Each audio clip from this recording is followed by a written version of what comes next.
What are the limits of an insane relationship? We discuss this and more on today's episode. I didn't really have a good intro there.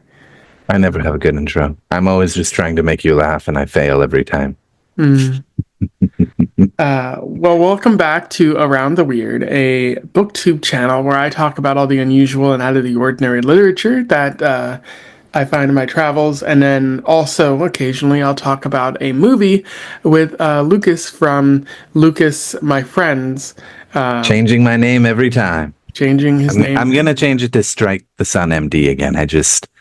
I made that another account because I was gonna separate things, and then I forgot to change it. It will be Strike the Sun MD. Right now, it's Lucas, my friends. Well, many different names there, which is interesting. I hope you're having a good day over there, Lucas. Um, it's I had it, an excellent day. it's been a short time since we last talked about the previous movie, The Elephant Man, and now we Yeah, find ourselves with a movie that is not really Lynchian, but is still quite bizarre. I don't know. I felt an abject terror. An abject terror. And so today, the movie that we're talking about for those out there is My Sassy Girl. It's a Korean movie that its full name is That Bizarre Girl. So the English name is a little different. Also, I think the Korean name is better because the English name is it doesn't the girl isn't really sassy, I wouldn't say. We have like Koreans and I have different like definitions of what sassy means.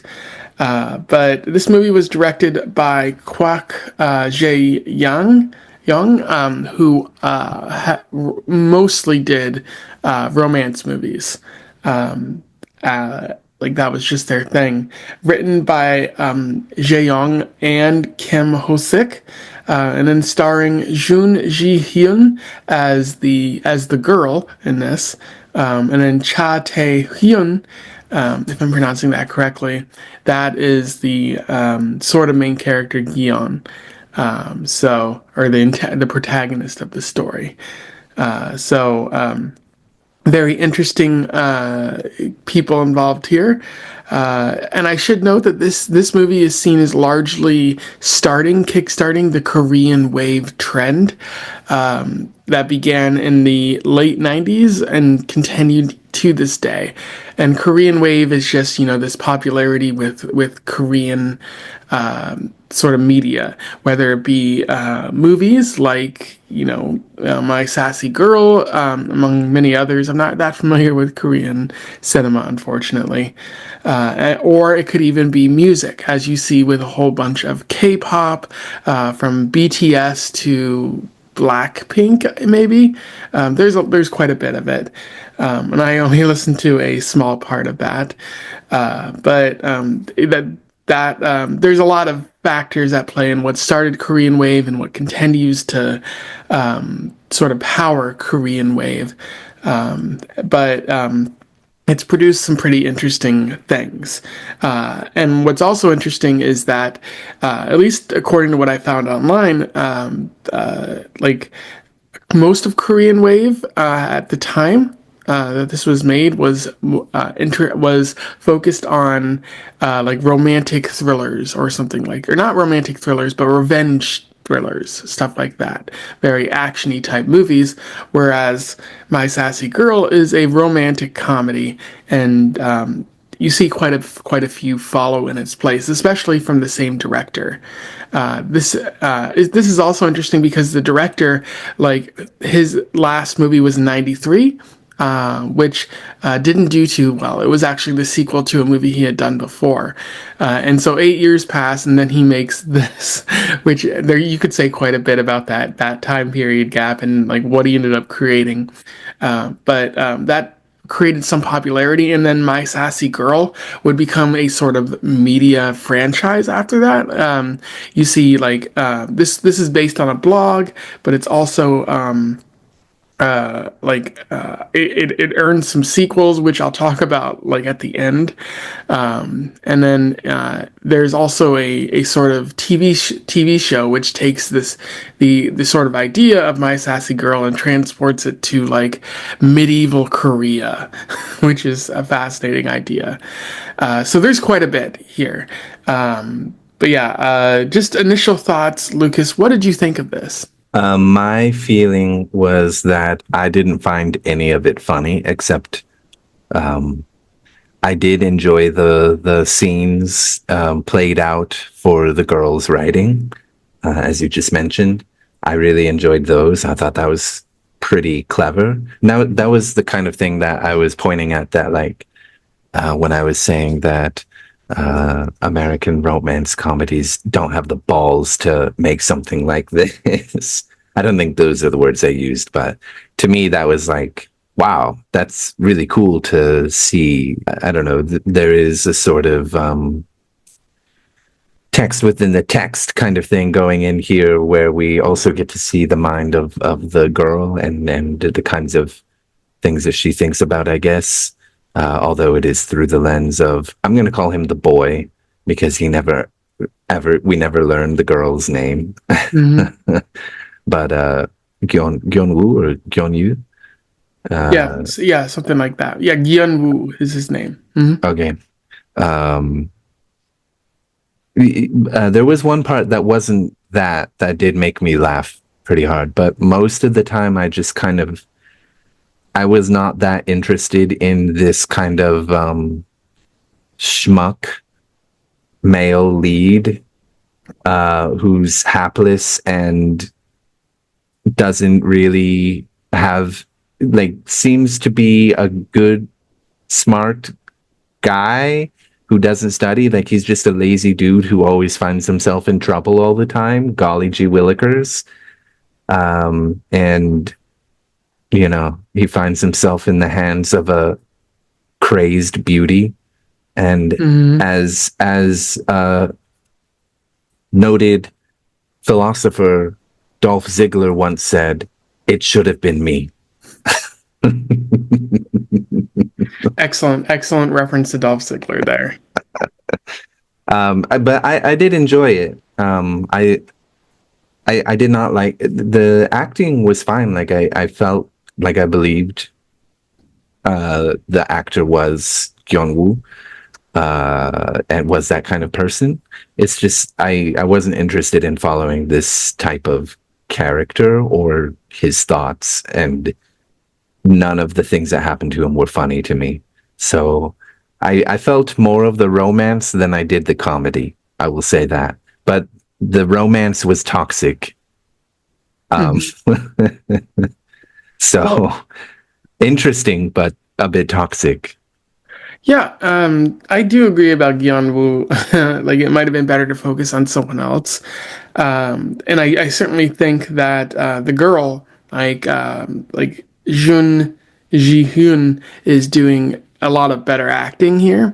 But I do Definitely. think that the sort of toxic nature of the relationship and Gyeonwoo's sort of dopey nature, like that's all intentional. Like Yeah, he's just some self-centered like goof, and yeah. because of that he doesn't really think about the girl. Like he doesn't bother to ask her name. We're not told her name at all, and I think that's because it's his fault. And then like the toxic nature of the relationship, we find out why she's being so mean like later on. But I don't think this is by any means like the perfect like ideal relationship being displayed here. This is like Yeah, purposely yeah, yeah. like this is Yeah, yeah. bad. Yeah, I agree. I don't think it's meant to show like a good relationship. It is interesting that it focuses on not on an abstract relationship. What are words? Words are hard. On a sort of non-traditional type of romance. It's not all, sunshine and daisies or whatever. There's a lot of wild stuff that happens, which is pretty interesting, but I'm fine with that aspect of it. I don't really find dopey male characters very interesting to watch. Is my only thing, and it kind of and because so much of the humor is supposed to be derived from his dopiness, and I guess his self-centeredness too. It just kind of didn't do it for me. I would be I get, I, interested. I think there is a sort of maturity, but I don't think he ever stops being dopey. Yeah, I think it does grow up.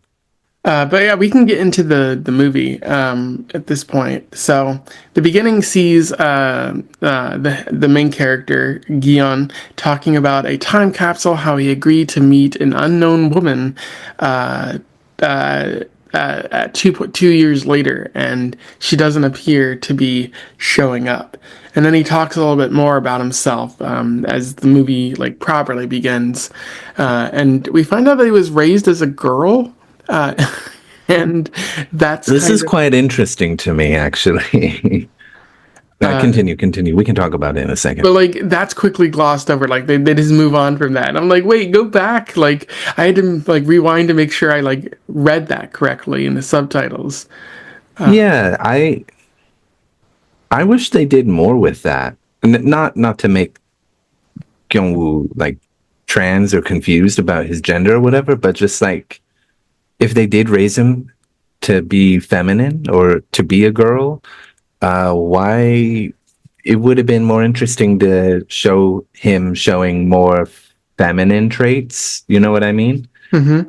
And then I guess maybe what would have happened, considering the nature of the movie and romance, these feminine traits toward the girl would not have been accepted very well, or I don't know exactly what would have happened. But I wish that was that was basically what I wanted to say was like it felt like something that was brought up to be funny, I Mm-hmm. guess, but then it was glossed over and then it was never used. So there was no, like, I didn't find it funny that he thought he was a girl till he was 7. If it showed him acting feminine in the relationship, I guess, in some way, maybe it would have been humorous, Yeah. playing off of the girl.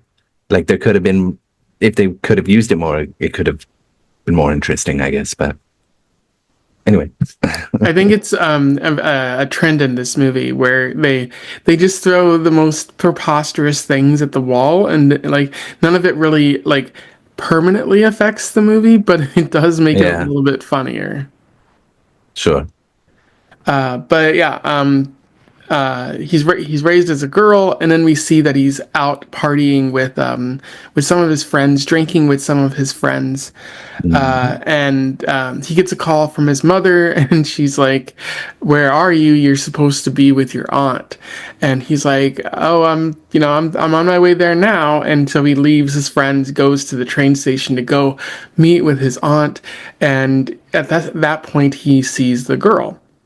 She's getting ready to, or she wants to, she's waiting for the train too, but she's drunk. So she's standing like dangerously close to the tracks. And Yeon sees her and does a very good thing. And he actually like pulls her back.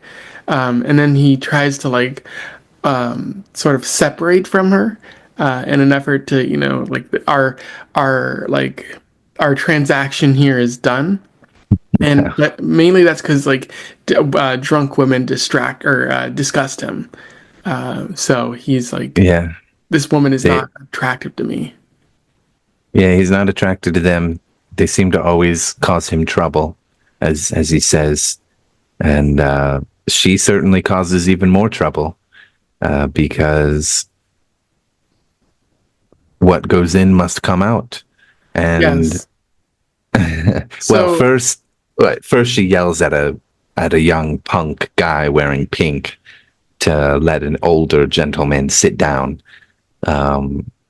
and she gets her way. So we already get an idea of her personality. She's very aggressive, and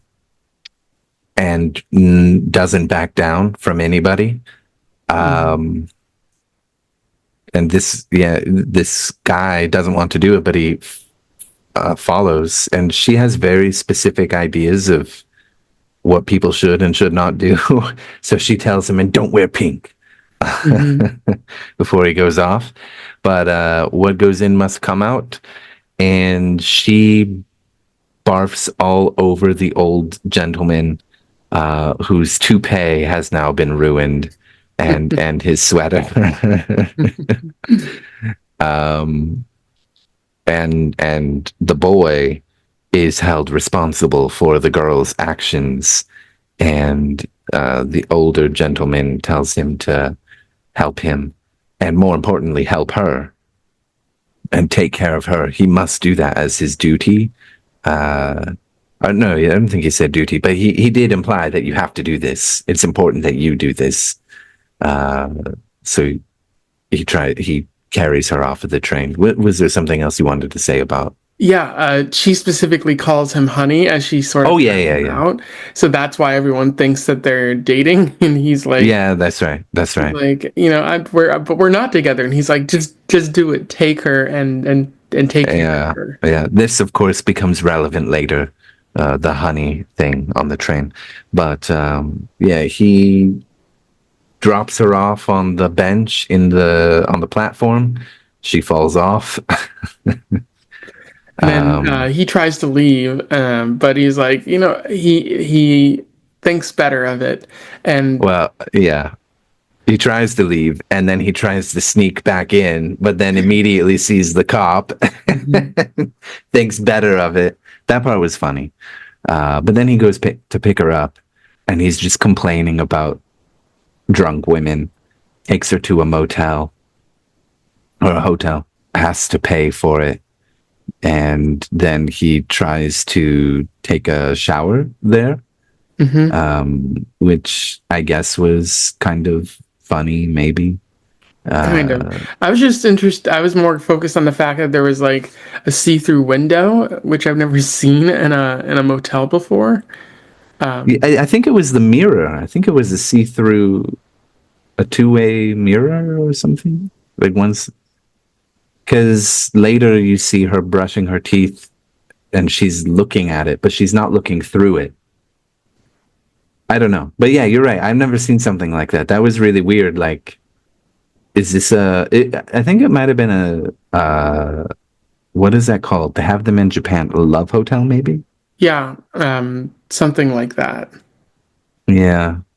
Anyway, But yeah, he takes her there, and like he's not doing anything to her. He's just making sure she gets better. And then like he's naked, and he's just like trying to avoid like waking her. And the police bust in mhm.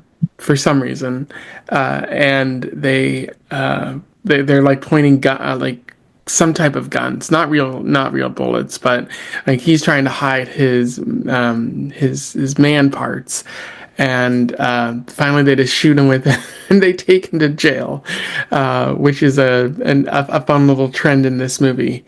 Yeah.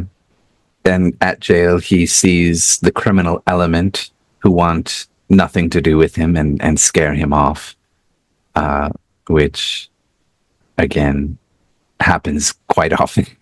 For me, like this is when I started to realize personally that the humor of this movie is not going to work. So the romance of it has to be strong, or this is going to be a bad time for me.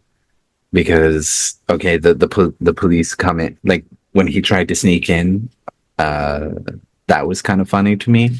But the like, okay, he's hiding his junk. Put your hands up. Oh no. Okay, the first time he does it is pretty funny, and then put your hands up, and then he does this again. I like, and then he gets hit with the thing. To me, it was like, ah, the movie is losing me. I'm losing faith in the humor of the film.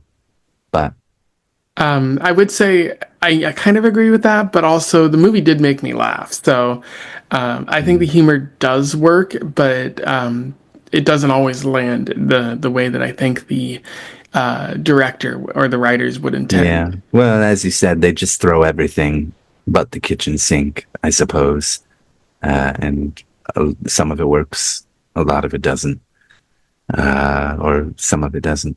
Anyway, let's continue. Yeah, so he's like after he gets home, his mother beats him because he didn't go and see his aunt, and like he gets a phone call from the girl who's like, "What did you do to me? We have to meet." And so he meets her for coffee, and we get to see this sort of trend in the relationship where he's like, "I want like all these fancy drinks," and she's like, "Do you want to die? Order a coffee," which is a very fun expression, but also very abusive. So it's Yeah, good to just acknowledge what I'm laughing at here. Um, yeah, she says that a lot. yeah. Do you want to die? I'll kill you. Yeah, where do I find one of these women? But they have coffee, and then like she's very like push off against him, and then they she forces him to take her to a Oh, Korean. you're missing something at the diner. There were young women with these salarymen or whatever, older men, uh, that were eating together, and they suggested going to a motel, and the girl gets up and yells at them, yells at the girls, like, "What do you think you're doing? Show me your IDs. You're too young to be drinking," and runs them off basically, and yells and shouts at them. That's this first scene, right? You're looking at me like I am No, remembering. that's actually the next. So when they go to the restaurant, that's when. Oh, the restaurant, my Mhm. fault. Okay, I spoiled it. But yeah, Anyway. that's what happens at the restaurant, and she starts drinking again, just downing shots, Yeah. and there's a fun little callback later in the movie to that. But she begins crying as well for reasons that aren't quite clear. But it's clear that like there's like a sadness in her, and Gion is not asking her about it. He's sort of like only focused on himself. Specifically, he says it makes me she's sad and that makes me sad. So again, focusing on me rather than her. Yeah, he does make everything about himself. All of her feelings. And he also like as he's carrying her and he looks at her as she's asleep because he takes her back to the motel after she passes out while drunk again, Yeah. and he says that he wants to heal her sorrow, which is a big task. Again, kind of like focused inward, like I can do such things even though I don't even know her name, and I'm gonna pretend like he never asks her name. Like that's like he never says it, so I presume he never asks. So like he thinks he can heal her sorrow, and like that's like very arrogant of him to believe that. But he's not really looking deeper. He's only seeing the surface level of what she's willing to show him. Yeah, exactly. She really doesn't know anything about her except that she's aggressive, drinks, and is a lightweight. And I did it very slow, but she smashes her head into the table. Yeah, she's aggressive. She's demanding. She's potentially dangerous with all these threats of murder and death. Um, and and yeah, full of sorrow. I can fix her. Nobody, you cannot. No, sorry, unfortunately not. Yeah, But I can fix her, but not. But, no, just kidding. I think his friends see her at one point, and like they're like, "Ooh, she's pretty," and he's like, "A pretty girl needs to or a girl needs to act pretty too," which is very, you know, bizarre, maybe misogynistic thing to say. I think the whole movie is misogynistic, personally. But yes, continue. And also, oh, another line that the girl says is, "I'm not going to date you. We are not destined for each other," which is a line that I need to be kind of borrowing. That's a fun line, but it's also like she's right, like, but she's right because she's not telling him something about herself. But yeah, Yeah, he goes back to college, I believe. He says he was in the service, which I Yeah. presume is the mandatory like South Korean military service. And then 2 years. Yep. like he's in school and like she walks in and starts sitting next to him. I presume she's taking classes too.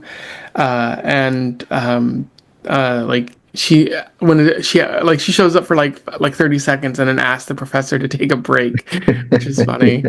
And then she's like, we can leave now. The professor already took roll. You can just go. And she walks out, and then like the professor walks back in and is like, "Oh, that's your girlfriend out there, right, Gion?" And he's like, Sure."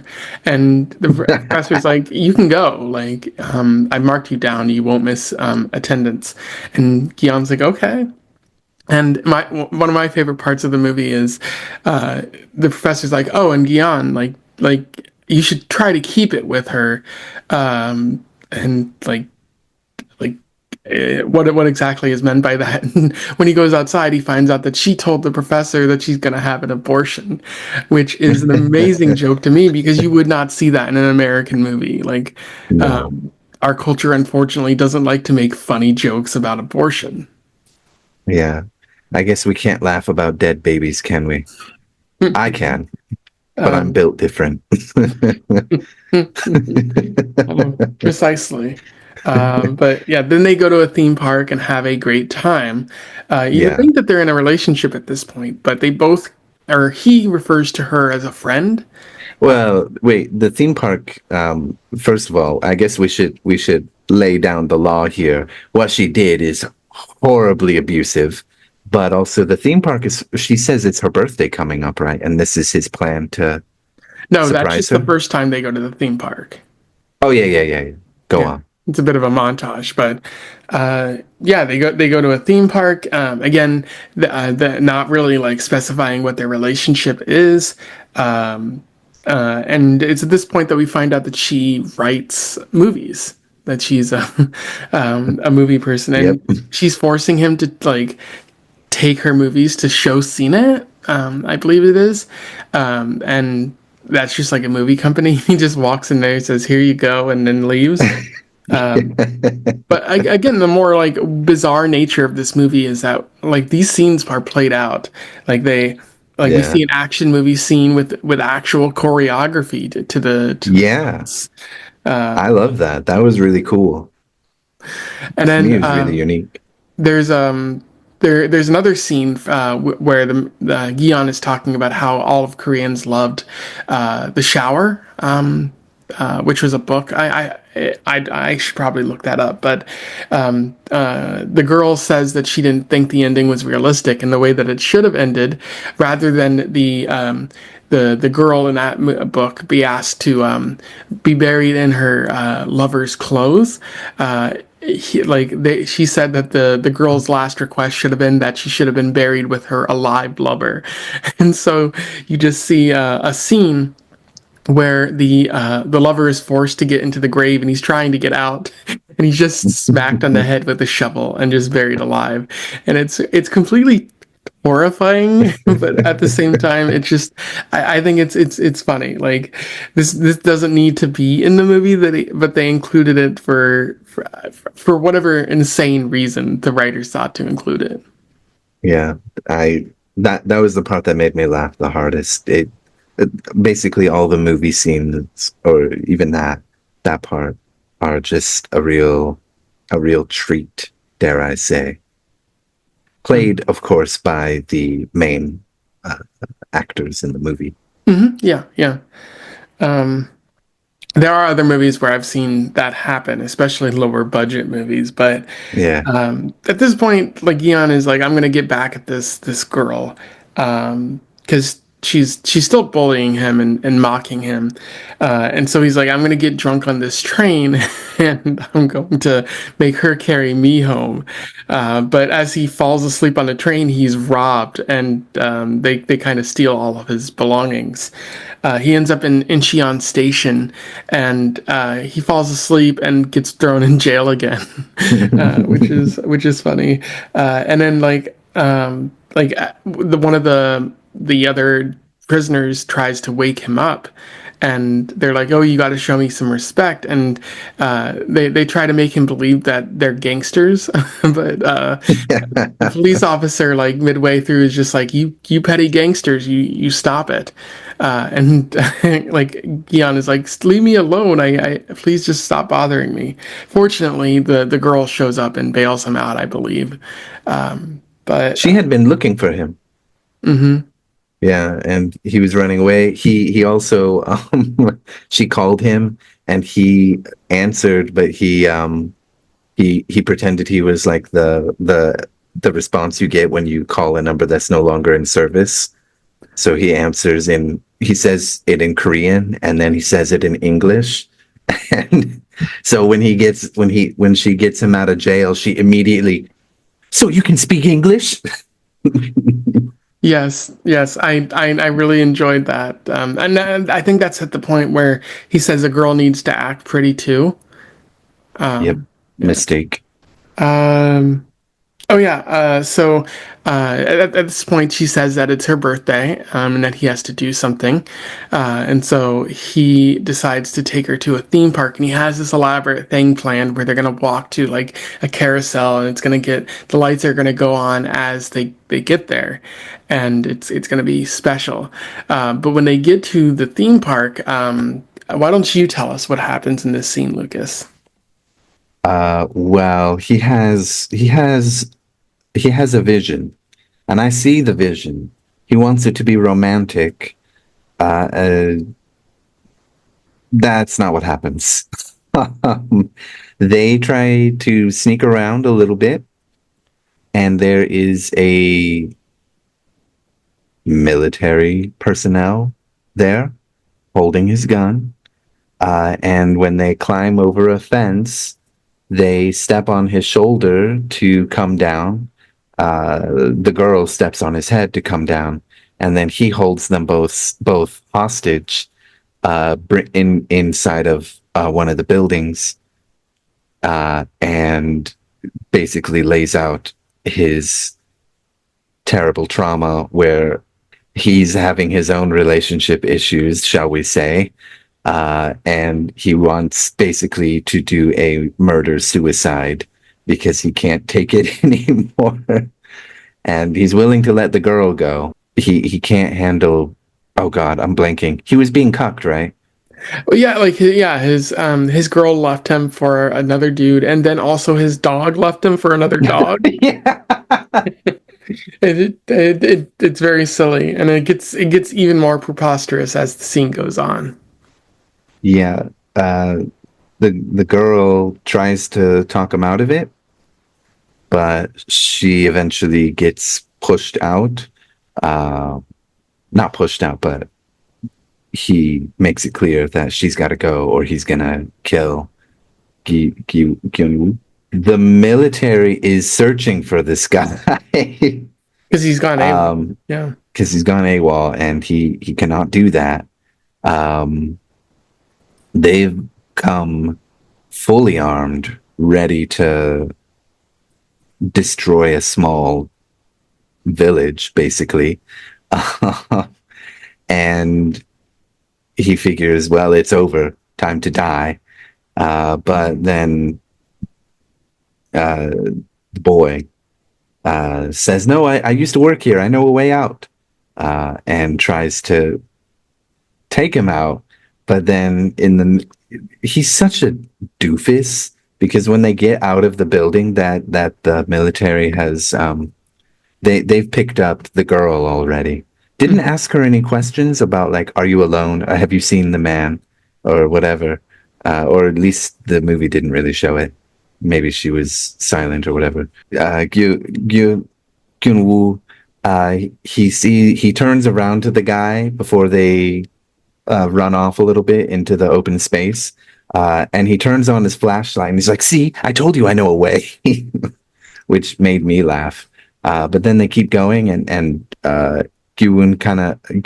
Gyun-woo kind of screws up a little bit and catches the attention of the military, and then it's just a chase from there. Mhm. The soldier catches him and says, "You've got 1 hour to bring me that bitch." or I'm blasting his head off. Um, and she comes and saves the day, basically. And she delivers a very passionate monologue about how, like, you'd want to take your life, but it's important for you to find love in the future, and you got to live for that to happen. And again, another moment where it's like, kind of from her perspective, you see like a little insight into who she is, and Yeah, how again Guion isn't really looking into that, but he agrees yeah. to stay alive long enough to find love again, and like they As part. he's being hauled away by the military. Hmm. Yeah, and Yeah, they do a really good job of teasing out her personality and like who she is. Um, through this scene, through other small things that she says, through even the movie stuff that she's doing. Of course, when she calls him honey on the train, they do a really good job of showing she's got some interiority. She's not just this weird, crazy girl that is indecipherable and hard to understand, which Kyung Woo constantly makes her out to be. And as you have mentioned many times, never asks her any questions, or seems to think about her. Well, he thinks about her, but I don't know. It's like the movie is from his perspective, and it is doing its damnedest to show her this way. But then there are these moments that are sort of undeniable, where something sort of beautiful of who she really is does come out, and he can't shy away from showing that, if that makes sense. Like, no, I think it that makes is a sense. really effective part of the way that it's structured, um, because that look for love in the future thing becomes very important later, because she is, it's a little bit later, a couple scenes later, she says she's looking for someone, a man from the future or something like that. But we can continue from the soldier being hauled away, never to be seen again, for going AWOL. Yeah. Well, just one thing happens there, and when they were in the building, he referred to her as just a friend, and so when they're outside, she's like, "Oh, you think I'm just a friend?" and she smacks him, and then like the story kind of fast forwards a couple months, and they're still together, but like she's being more kind to him, but still, telling him you want to die and things like that. She shows him another one of her scripts that she wrote, or stories, and it's about a warrior, a sort of female Ronin or something. What the Korean I don't version? know the Korean word, but yeah, something like that. And like you see a pretty cool fight scene take place, and again in what should be a romantic comedy, but she reveals that, as you said, like this warrior was a bounty hunter from the future, Mm. and he's like, all your stories seem to take place like with the characters like traveling back, and she's like, yeah, I'm looking for someone from the future, which was a line that I didn't think about until the end of the movie. I was just like, that's interesting. Yeah, so much of all these little seeds are planted early on, and they come to fruition right at the very end. But we'll get there. Uh, all of that was well done in the movie. That's why I enjoyed it quite a bit, Hmm. because I did think there was some really good storytelling here and there. But anyway, yeah, she gives the script. He does not want to read it. He does not seem to enjoy. It's very This weird relationship is quite weird, because he doesn't seem to. I mean, it's, I guess, fine that he doesn't like her writing, but he doesn't really encourage it. Although he will say that you should encourage her later. He makes it very clear with his facial expression that he doesn't want to even read it. Like, he's not interested in who she is as a person, to me, it seems. Uh, He's a real goofus. yeah, a goofus. Yeah, which like there is a romance there, and you can see it sometimes. But if you're not willing to read the bad writing of the person that you claim to want to be in a relationship with, and Yeah. maybe it's not even the fact that he wants to be in a relationship, as he says, later in the movie, he's like, I healed her sorrow. Does she even need me? So maybe he's not trying to be in a relationship with her. He's just trying to be a very good friend. But given he also Yeah, yeah. wants to kiss her, so, he's trying to do multiple things there. He might just be conflicted. Maybe he doesn't really know what he wants. He is dopey after all. Uh, so I guess it would make sense that if he's just trying to heal her sorrows, like he just felt some kind of magnetic attraction to her too, not romantically, but just platonically. Like, I, for some reason, want to help you, you crazy girl, you sassy girl, sorry. But then he also does have other feelings. And I think he does start to, I mean, by the end, obviously, he has romantic feelings, but he does slowly somehow mature in some ways. Uh, just certainly by somehow getting to understand her better without seemingly ever asking her questions. But Hmm. there is some kind of growth that is very subtle in him. Uh, and as he grows, he does start to admire her more. Right, right. And you kind of see in a scene coming up that he has been paying attention. But we then see some of the some more silly aspects of the relationship, like racquetball and him getting hit in the face with the ball. They're on a subway and they're playing a slapping game where if somebody steps over a line with the right foot, he can slap her, and if it's the left foot, she can slap him. And there's a bunch of soldiers who like step with their left foot first, and she just slaps him a bunch of times, and then like there's Well, they come into the cart and they're going right foot first, and right before this, right before the soldiers, he had flicked her on the forehead, and he said, "I think I should be able to slap you too." And she said, "Oh, but I'm a woman. It's not fair. Um, it's fair if I can smack you, but you can only flick me." Uh, and she threatens murdering him about this. But then the soldiers come in, and there's a whole bunch of them, and they're going right foot first.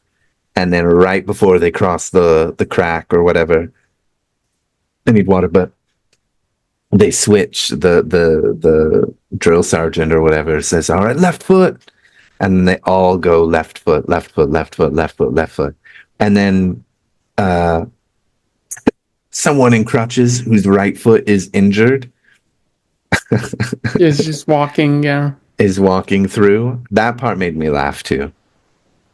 I do Um, appreciate that other people on the train reacted pretty negatively to all those smacks. Like it's obviously like a domestic yeah, abuse thing going on. Like it's played for jokes, but I can see how like someone be like abuse is not funny like this. yeah. I think one thing. This is. I mean, I guess I should have noticed it earlier. I guess subconsciously I was thinking about it, but when I got to this point, especially with the sort of like, it's not fair if you smack me, you can only flick me.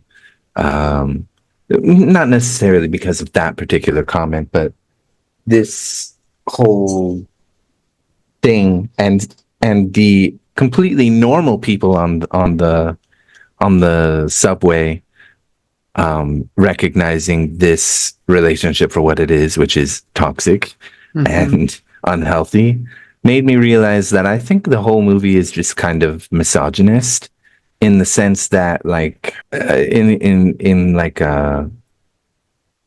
not necessarily against women in a negative way, but just kind of like men are tough, and so abuse is funny when women do it, and is okay, and we can laugh about it, and this is normal, even though like other people are kind of seeing that it's not normal, I guess.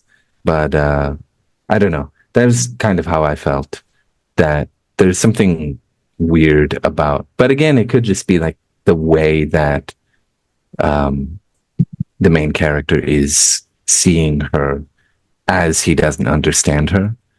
Um, but all the threats and the smacking and the hitting and the stuff is just kind of like, if this was a movie about a man doing it to a woman, Yeah, it would be. It would everyone would be. be freaking out. Yeah, it would be Uh, a horror movie. yeah, a horror movie. And like, not only would the people on the train be horrified, but they would be stepping up and like stopping him. But they don't stop the woman because it's okay if a man is abused, um, because it's just funny somehow. Uh, because I guess the idea is like men can take it because they're strong, or just like I don't really understand what the message is there. Uh, I know it's all just played for laughs. It's not to be taken too seriously or anything, but that was kind of how I felt watching it. Like, it's just kind of weird. Yeah, two different standards for different categories of people. I wish we had a name for that, but we don't. Um, Nah, English language fails us again. yeah. But they Maybe in Korean. we see other things happen as well. So they exchange shoes, even though and she forces him to wear um, high heels, and then says like, I don't wear panties on exam day. Come get me." And Nice. he just gives her this look like, what am I doing here? This is so infuriating. And then he runs after her. He also meets her parents, and we find out that her dad is yeah, like I don't think she wants him to meet her parents really, but we find out that her dad is also a drunk. Like he drinks like 3 shots and then his head hits the table like hers did at the beginning of the Yeah. movie. And they're not approving of Young, the boy, Mm-hmm. Gyun Woo. They don't like him. They don't see a future in him.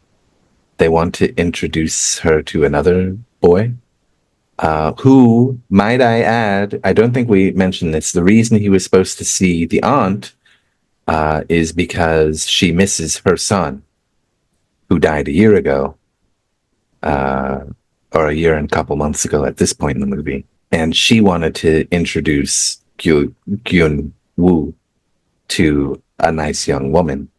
Never ended up doing that because he met this girl. We forgot to say that. Very important.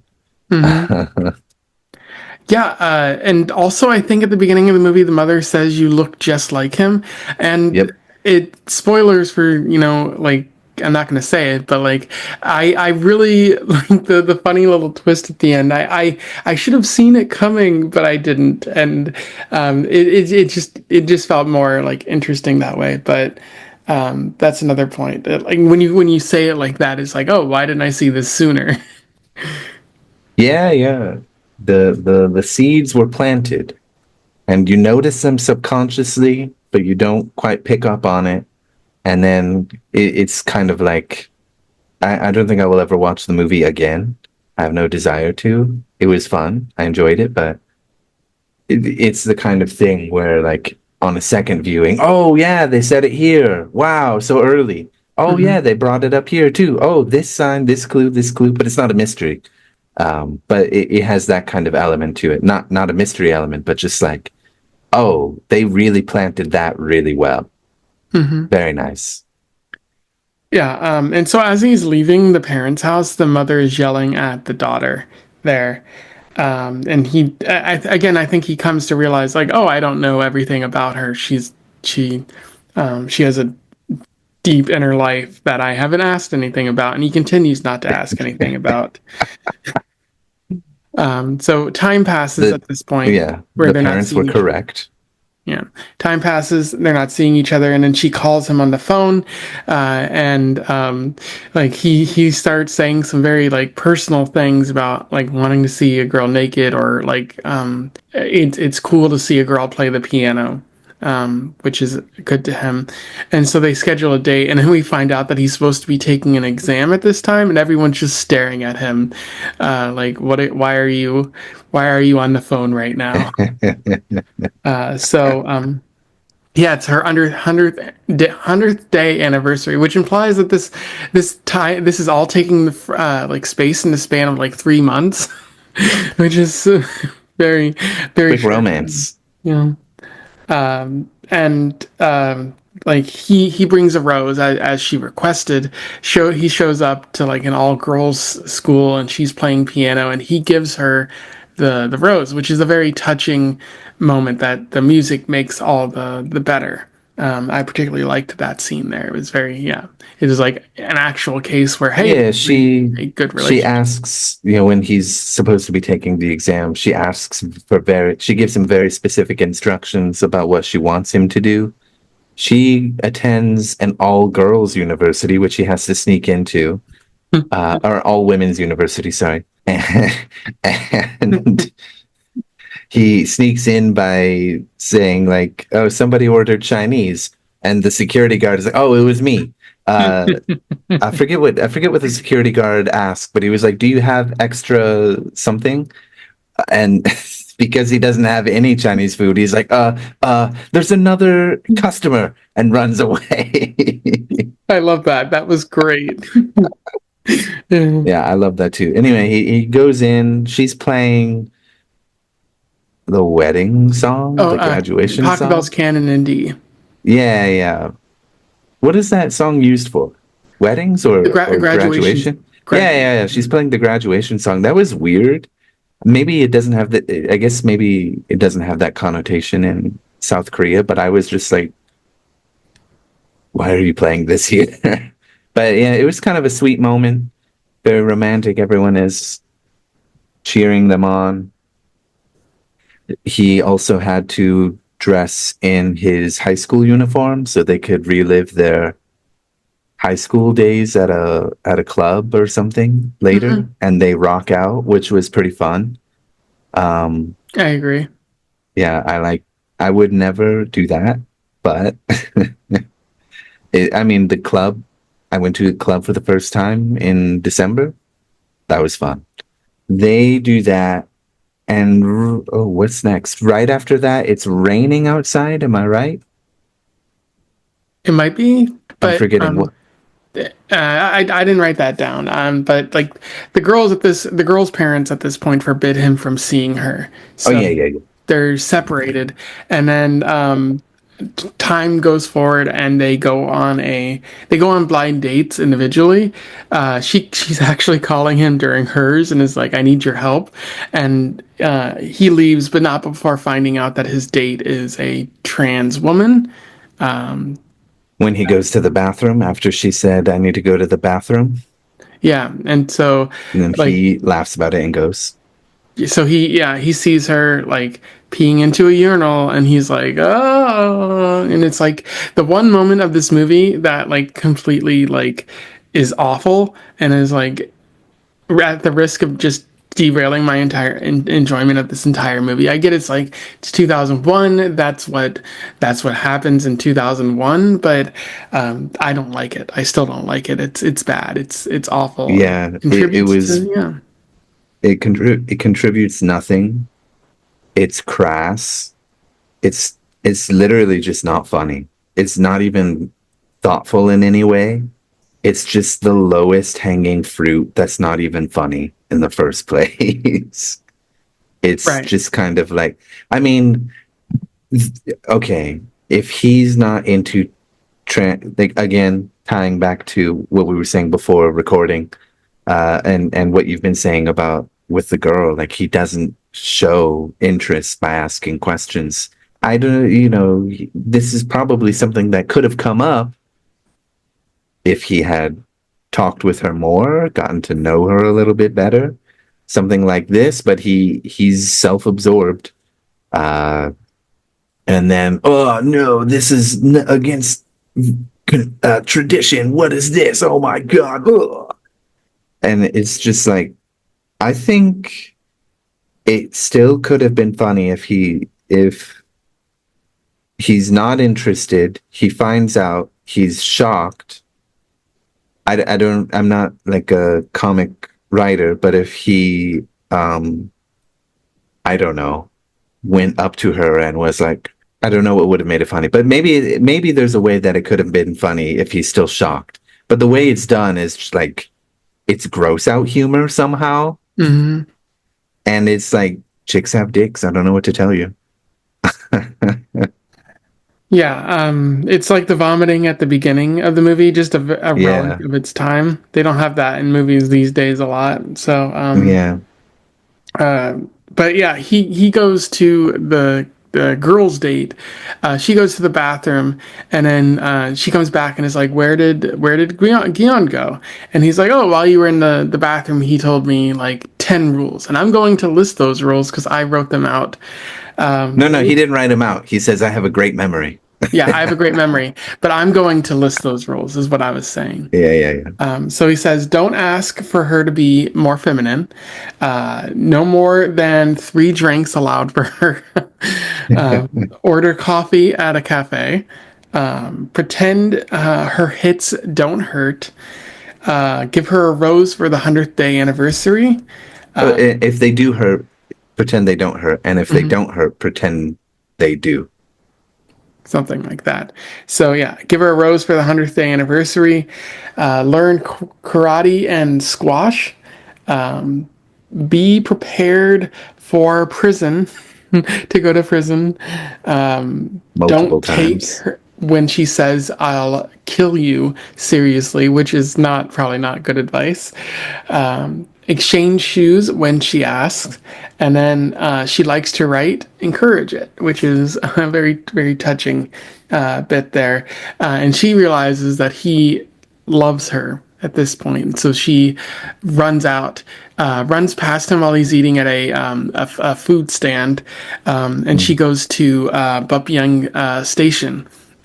She can't find him, so she goes up the escalator, and he's coming down while sitting down, so she doesn't see him. She goes to the security booth and is like, "Where are you, Gian?" And he looks at a camera and is like, "Wait, are you asking?" And so she's just like on the speaker talking about how she wants to find him, and he walks in and they embrace there, and it's He embraces her. yeah, it's Who said you very could hug me? yeah, yeah. He smacks her, and his head turns in a comical way. I will say that does undermine a very sweet moment there. But I thought their embrace and the him or the guy reciting the 10 rules was pretty touching. So like it just makes me like this movie even more. Yeah, I think I kind of liked it. I agree that it sort of ruined the touching moment with her hitting him hard again. Like, if it toned down her violence and some of her extreme uh, dialogue, I guess this is what really happened. So it makes sense that they would show it how it really was. But if I guess if it was like not based on what really happened, if it was really her as a woman that doesn't know how to accept affection in any way, it would be much better uh, in this sense, without feeling like there's some kind of double standard. Oh, we found the English word, by the way. There we go. Yeah, There we go. Um, I was yeah, making a joke earlier. I knew that word. I know you knew it. But anyways, at this point, like we see a much more somber kind of feel as they both are. I think Gion admits that they're kind of drifting apart, Yeah. and he says an interesting line like, "Some days I feel like I know her, some days I don't," which is interesting. But it's also like maybe you should ask her more questions about what happened before you knew her, which he's not doing. But then they climb on up a mountain, and she's like, "Oh, you see that place over there, Lucas?" Yeah. Oh, I thought you had frozen. But she's like, "You see that place over there? And he's like, I wonder if you could hear me if you went over there. So he walks all the way over there, and then one of the few times we see her perspective in a pretty good moment, she confesses to him, I thought I was different. I thought this could work. I'm sorry, Gion. I'm sorry. And she's crying, and it's a very sad moment on that mountain. It really made me feel quite a bit. What did you think of this mountaintop confession? Here, I didn't cry, but it was moving. It was a good. It was a good Mm-hmm. scene. Yeah, and I feel like it's an earned emotional moment. It's not like they didn't try to undermine it there. But yeah, they there's a mountaintop confession, and then they do the time capsule and say, now's not a good time. Let's agree to meet in 2 years and see if things have changed. They write letters to each other too, and then they put this in the egg and bury it, and like they go their separate ways, but not before like they depart at a train station. And she's like, one of us should get on the train, and then the other one should go on the next train. And an interesting moment happens where Gion gets on the train, and the girl is like, kind of realizes she doesn't want to leave him, so she gets on the train. But Gion is also like, I don't want to leave her, and he gets off the train. And they just sort of pass each other, like, oh, I can't believe that happened. But again, that's very sad. Like they realize they like each other, and then like it's just a Yeah, misconnection there. So pretty sort of unfortunate emotional moments happening at the end of the movie. yeah. It's a whole bunch of like it's the movie is coming to a close, and now all the comedy is gone. Kind of. There's little bits like I guess like he falls off the train in kind of a comical way because it's going so fast.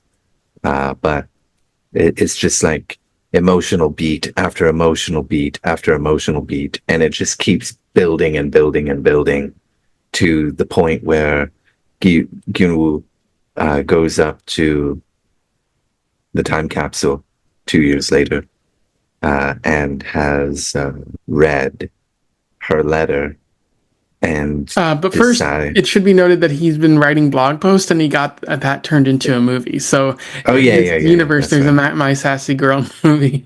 It's kind of funny. That's right. That's right. Um, yeah. Um, anyway, then he keeps returning to that place again and again and again and again and again. Uh, would you like to explain the contents of this devastating letter, Yeah. my good So sir? So yeah, at first I just want to point out that it's interesting that he kind of returns to this tree. Perhaps he should whisper his secrets into the tree. Maybe it doesn't have that much power though. Um, another reference to "In the Mood for Love" there, but yeah, he returns to the capsule, finds a frog, which is kind of funny. He's like, "How did that even get there?" Um, I want to know that too. but yeah, he opens the letter and he finds out that prior to the day that he met her, or like a year prior to the day that he met her, her boyfriend had died. It was a very powerful relationship, but unfortunately he died. And like a lot of the things that he did were things that Gion also did, and he also vaguely resembled Gion. And so Hmm. she wanted to make this relationship work, but it seemed like he was focused on the future and she was stuck in the past. And she wants to be there on the day that they agreed to meet 2 years later, but she doesn't know if 2 years is long enough, which feels very like, yeah, that kind of hit me because it's like, yeah, like 2 years, like you might still be thinking of it, like you might never really get over this hurt that hurts. So that really stuck with me. And then yeah, so she's not there at the time, and Gion just sort of has to move on, try to recover from that. What did you think of this letter? I thought it was beautiful. Made me. really completely reevaluate how I felt about the movie entirely. And like at this point, a lot of the connections were coming together about, like she's looking for someone in the future and this kind of thing. Um, and yeah, some of the other beats of the story that explained why she acted the way she did. Um, she was looking for her former lover in him, but couldn't find it, and it wasn't fair to him, and et cetera, et cetera. Um, how he always did everything, how the other guy always did everything she asked, and that's what she wanted from Kyung Woo as well. Yeah, it was quite touching that her grief hadn't ended after 2 years, uh, and she still needed more time. Heartbreaking for our young Goofus, but his his love persevered. He kept coming, and eventually he seems to stop coming back Mm-hmm. after 3 years because we know this. And I got kind of psyched out by the movie because an old man shows up to the tree and sits underneath it. And I don't know if you thought this, but I thought, oh my God, he has been coming for 20, 30 years. That's exactly what Wow. I thought. That's exactly what I thought. I thought like, oh, he's like an old man, and then she shows up, and I'm like, wait, is this her daughter? Is Or is this, yeah, or is this is she showing up, but he just remembers what she used to be and doesn't see what she is now, or something like that? That's what I thought. But then no, it's just an old man. yeah, Which I'm okay with that. I was really excited I kind of wish it would have gone that way though. Like I personally like bittersweet endings like that. Well, I guess there's nothing sweet about it. It's just, well, it's kind of sweet because his love has lasted, right? But then he only loves his memory of her, right?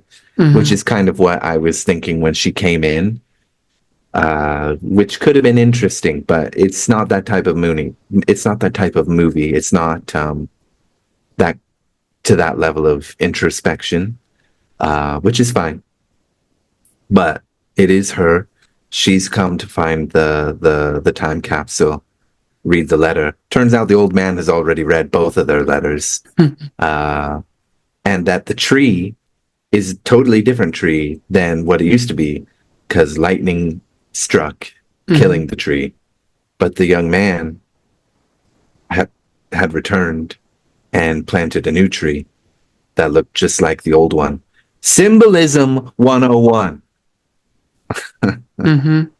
I thought that was Because, a pretty touching moment as yeah, well. I, And I, then go sorry, on. I was going to, it only looks slightly different, right? I was going to say, I literally didn't realize the symbolism of the tree looking the same until just now. That, well, let's just get to the ending. Yeah, yeah, we're cutting it close on time here, but yeah, this the story is just like fast forwarding. She gets on a train. She actually backs away from the train tracks this time, showing kind of progress for her. She's not just drinking a lot. But when she gets on a train in the back, we can see a dude. Like who we find out is Gi-hyun.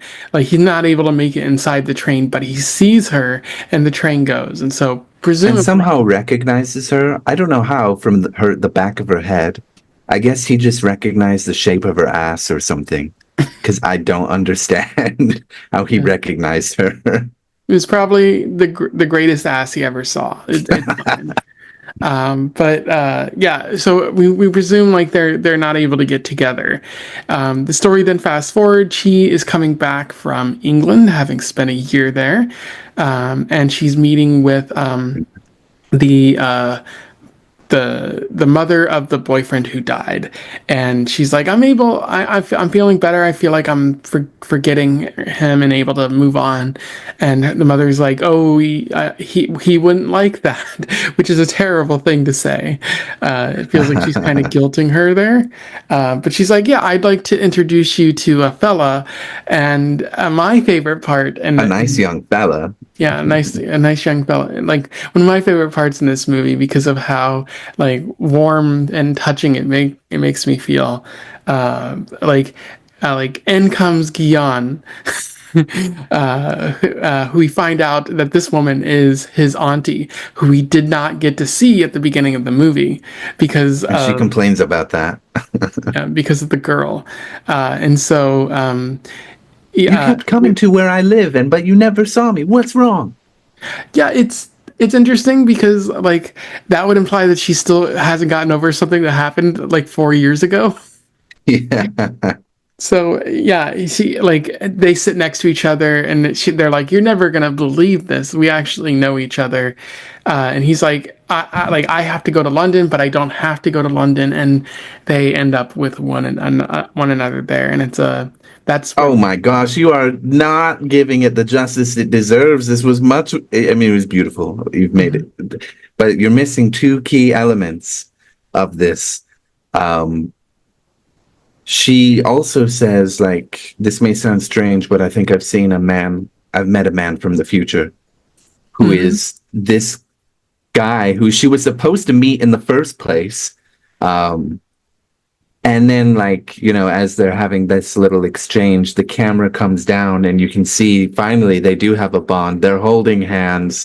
Oh my God, it's so cute. So it sounds like that scene and maybe the movie had more of an impact on you than you thought. Maybe not. But that's where the movie ends. It's a it's a pretty solid way to end it.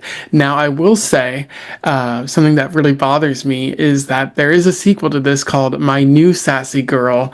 No. Stars the same main character. And he's dating a new girl, and that is because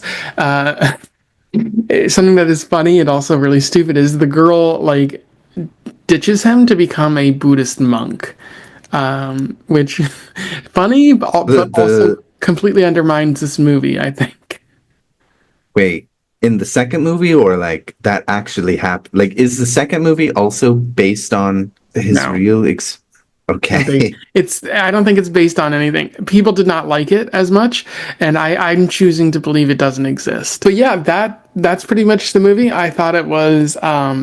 I thought the emotional bits were pretty well earned. The Hmm. melodrama is kind of weighing a bit heavy at the end. The music just kind of got on my nerves. It's like, okay, we get it. This is a sad moment. Yeah. And obviously the bits of abuse in the movie are kind of like glossed over and made to seem funny when they're not. And I can understand how other people might like feel uneasy about that. Yeah. Meanwhile, even though I'm saying it's bad, I also joked about in my review on Letterboxd about women abusing me and have Yeah, also done so in this discussion. yeah. Every guy wants a girl who can destroy him. Um, but yeah, I particularly like this movie. I can just ask you the question: which character did you identify the most with? That is a good question. There's really only two major characters. I guess there's some minor characters. If I'm memeing a little bit, I'll say the frog because I don't know how I got here. Okay. Yeah. uh, but between the two characters, well, I will say that I'm still grieving and emotional about my recent breakup. So the girl, Hmm. for that sense, although there is not a death, just very unfortunate turn of events in our lives for her Yeah. and myself. I didn't. It wasn't my intention to make you feel things in that sort of capacity for this movie.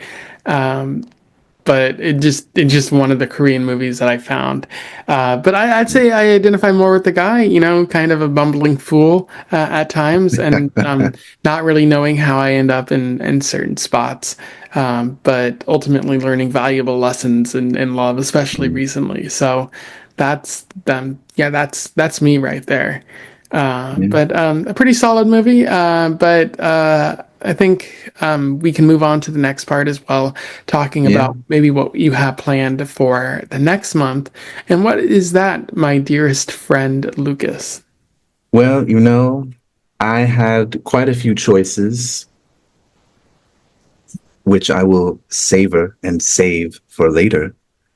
We will be returning to the South very soon. I can assure you of that. Because this movie went from a one-star movie for me until it got to the melodramatic, sappy kind of stuff at the end, where through the power of cinema, I was moved deeply by this relationship.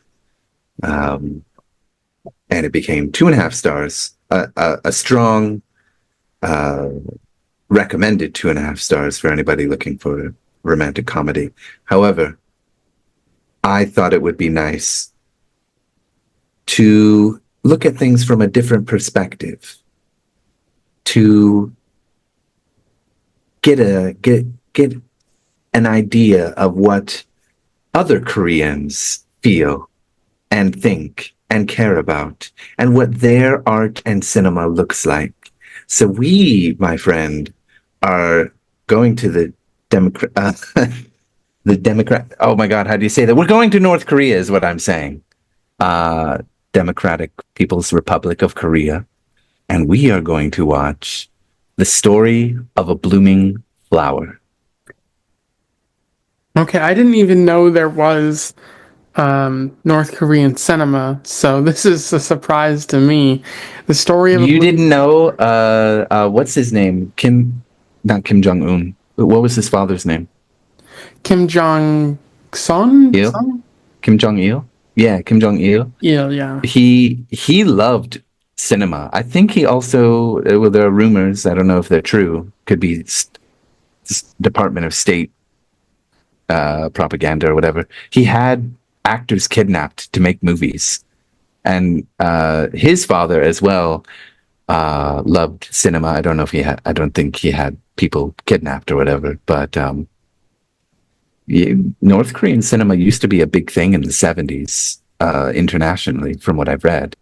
But our movie is from 1992, The Story of a Blooming Flower, in which a Japanese florist creates his masterpiece. The red begonia hybrids will present the, I don't know, Juche ideology and stand as a symbol of love, justice, and peace in honor of the beloved leader. He gives her the name Kim Jong Gilia. I don't know what that means. I'm just reading the description on Letterboxd. But we're going to be watching a certified classic Okay, of that's North Korean cinema. feels like a deep cut, something I've never heard of, but we'll be on the lookout for that.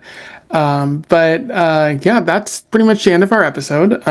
If you have anything to say about this movie or you want to know how you can find it, you know, just look for the link in the description, and also be sure to, you know, like, share, and subscribe if you have any thoughts on it. Otherwise, don't forget to you know, or well, I like, share, and subscribe if you want to, you know, share, you know, this movie or this director or whatever with other people. Also join the Discord, where Lucas posts from time to time. There's a link to that in the description as well. And until then, we wish you the best of luck in your weird and sassy travels. Farewell. Farewell.